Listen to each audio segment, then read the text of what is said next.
Asia 2024 کی سالانہ conference کے دوران امریکی بروکنگ انسٹیٹیوٹ کے سینئر فیلو تانگ ریسی نے سی ایم جی کے ساتھ انٹرویو میں کہا کہ میرا مستقبل یہاں ہے۔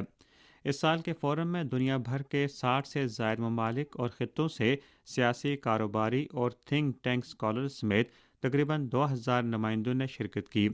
4 روزہ فورم کے دوران شرکاء نے ایشیا اور دنیا، مشترکہ چیلنجز، مشترکہ ذمہ داریاں کے موضوع پر تفصیلی تبادلہ خیال کیا۔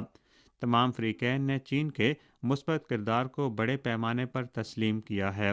فورم کے دوران اکثر شرکاء نے نشاندہی کی کہ چین کے معیشت میں نہ صرف مضبوط لچک اور صلاحیت ہے بلکہ اس میں ترقی کے نئے امکانات بھی شامل ہیں۔